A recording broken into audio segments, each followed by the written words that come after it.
Hi everyone, welcome back to my channel. In today's video, we'll be doing the unboxing and review of the Pioneer H120SC Dashcam. Now, Pioneer has launched an array of dashcams in the Indian market recently, and this one is their entry-level model. So let's see how well it performs.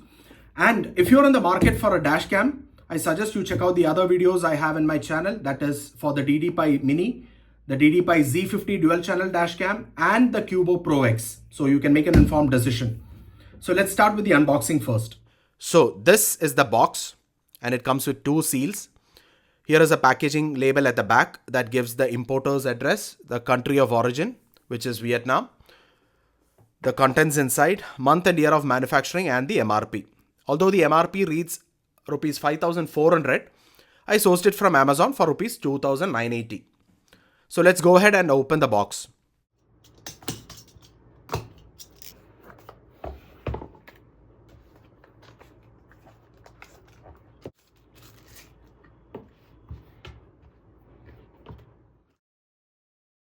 So these are the contents: the dashcam unit, the charger that plugs into the 12-volt receptacle, a 3.5 meter long power cable, a double-sided tape, an electrostatic sticker, a quick start guide, and a warranty card. No prying tool to remove the plastic trims is bundled, but that shouldn't be a problem since most trims for routing the cable can be pried open by your bare hands. Now let's take a look at the dashcam in detail. Here is the unit. The unit comes in a matte black shade. It is very compact and quite a refreshing design, if I may add. The Pioneer logo at the back, the noticeably large power button located at the side, provided in a very prominent red shade. And this is not just the power button, guys. It has various functions. For instance, a single click enables Wi-Fi. A double click enables audio recording to be turned on. Clicking it thrice formats the micro SD card. Press it 5 times and it resets the camera to factory setting. Press and hold it for 8 seconds and it resets and restarts the camera. So it's a multifunctional button. The model number is also inscribed here. And this is the mic and the multicolor notification LED. The USB-C port and the micro SD card slot located on the other side. Not many dashcams today have USB-C port. So this is a big plus, especially for the ease of inserting the cable and faster video transfer if you're connecting the device to a PC, tablet, or phone. The camera sensor and the speaker at the front. The base is sufficiently large and of course it rotates to a fairly large extent to get the right field of view. Holes for ventilation provided at the bottom and at the top. The specifications label on the unit is stuck below the base. Build quality overall is really good. I don't think cheap plastics are used anywhere in this unit. The camera has a CMOS sensor that records videos in 3 megapixel or 1296p at 25 frames per second, 1080p and 720p at 30 frames per second with a wide 120-degree field of view. You also get emergency event recording due to the G sensor, which can sense a sudden jolt in the event of an accident. But this is a standard feature on all dashcams. The camera comes with a supercapacitor instead of a battery. So the operation is much safer because supercapacitors are less prone to swelling, leaking or catching fire and has a better tolerance to heat because dashcams are constantly exposed to direct sunlight and high cabin temperatures when you're driving and the car is parked in open areas, especially during peak summers. Supercapacitors can also endure several charge and discharge cycles compared to lithium-ion batteries, which improves the overall reliability of the dashcam. In short, a supercapacitor-based dashcam is much better than a lithium-ion battery-based one, and you must opt for a dashcam that has a supercapacitor instead of a battery. The unit supports storage up to 128 GB using a microSD card. Goes without saying, you must get a Class 10 card. A larger storage gives you footage for a longer duration before they are overwritten. So get a 64 GB card to at least begin with. And Amazon has explicitly mentioned that the SanDisk Extreme and Ultra microSD cards will not work. So please opt for the other variants or brands as shown. Wireless connectivity is through Wi-Fi. There's no GPS functionality in this unit, so it does not capture the latitude and longitude coordinates on the recording. There is no display on the unit. So that's everything as far as the physical unit is concerned. The app to connect to the camera through Wi-Fi is ZenView. Download the app from the App Store or the Google Play Store, provide the necessary permissions and connect to the dashcam's Wi-Fi. The initial setup can be done from your home as well. Insert the memory card into the slot and connect the camera using a USB-C cable.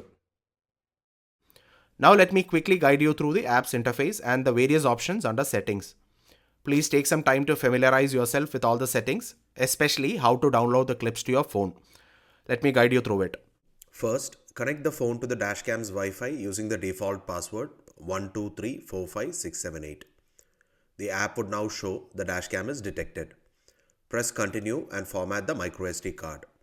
Once the microSD card is formatted, it would take a few seconds to initialize the Dashcam and your Dashcam should be ready. You can change the SSID and password of the Dashcam if required. So this is the home screen of the app. Guys, after some time of usage, I can vouch that this is one of the most user-friendly and intuitive Dashcam apps that I've come across till date. A very simple, clutter-free interface, very easy even for the senior citizens to know, operate and download the clips to their phone. We are in the live view tab of the app, as you can see from the tabs below. You can see the live view at the top. Pressing on the camera symbol clicks a photo from the live view. Two toggles for the recording, video and audio. If you don't want to record the audio, you can disable it here. You can adjust the video resolution of the recording here, 1296p, 1080p or 720p. If you change the resolution, the camera restarts itself and takes a minute to get back to the app. The next option is to turn on the parking mode. That is, the camera records clips when your car is parked and turns off the camera when the car's battery drops below a set threshold limit. However, you will need a hardwiring kit for this and you have to connect it directly to the car's internal fuse box. The next tab is events. Here you will see all the recordings captured by the Dashcam triggered by the G sensor. If you press on show only parking events, it would filter out those from when your car was parked, like a hit and run from a parking lot for instance. The next tab is gallery. Here's where you access all the images and recordings from the Dashcam's microSD card. You don't see any under downloads because you haven't downloaded any to the system from the microSD card. So click on microSD card and you can see the clips being recorded. These clips are from my home since we are testing the camera now. You can view the clip by clicking on them. Long press the clip and you can download them by pressing download at the bottom. There is a problem here which I wanted to highlight. You cannot download multiple videos together. See how the download button is not highlighted when you select multiple videos? This is something the app developers have to fix and it is an easy fix for them in their next update. Once you have downloaded the clip, you can access them from the Dashcam's downloads folder and from there on you can import them to your phone's gallery. You can see all the 1-minute clips here at the bottom which I just downloaded. The next tab in the app is settings. You can access all the settings here including the G sensor sensitivity. Best to set it to medium so it doesn't save a new clip for every pothole and speed breaker on the road. There's only one language which is English, so not sure why they gave an option here. Then you have the device information. Click on the bell icon at the top right and you can see any notifications. Click on the top left icon to view the TNCs, FAQs, accessing the quick start guide under support, contacting the customer support and to check for any software updates. There was an update available, so I downloaded and installed it. It took a couple of minutes and during this time, don't disconnect the camera from the power source. And the update was completed. So that is as far as the ZenView app goes. Now let us head to the car and install the Dashcam. Guys, so now what we'll do is we'll install the camera in the car here and the app is configured, everything is ready. Now ensure that you have a microfiber cloth with you handy. And if you have some isopropyl alcohol, nothing like it, clean the area where you want to install it. And before you install it, I'd suggest find the appropriate location because it should be such that the field of view is clear on your smartphone. So connect the device to your phone and see that it is capturing the field of view properly. Guys, so once you've cleaned the windshield where you want to stick this, peel the sticker off and stick it. Once you do that, it's time to route the cable. So what we are planning to do is we'll route it through the headliner, tuck it below the headliner, take it through one of the A-pillars. I prefer taking it through the driver's side A-pillar and then beneath the dashboard and to this 12-volt receptacle here. So leave a bit of cable here.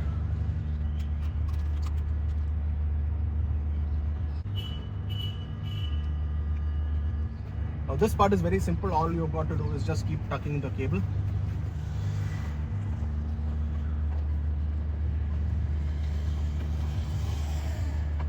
pull down this rubber beading and keep tucking it.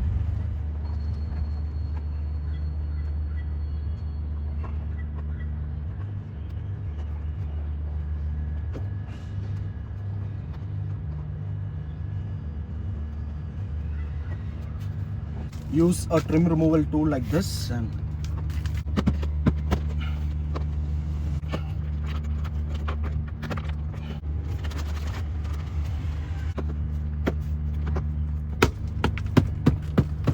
now the excess cable can be tied using a cable tie.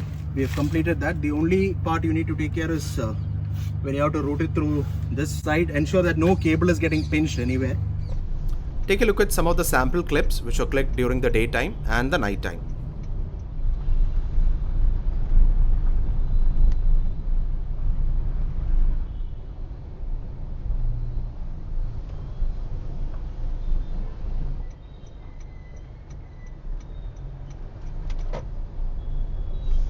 So all in all, the Pioneer H120 is a great device. It comes with a USB port, gives very clear videos at the night and during the day, and is currently being sold at a very nominal cost. The only downside, if you ask me, is the app not letting the user download multiple videos together, but that's something the developer can easily fix in their next update. So that'll be all, everyone. I hope this video was useful. Thank you so much for watching. I'll see you in the next one. Bye and take care.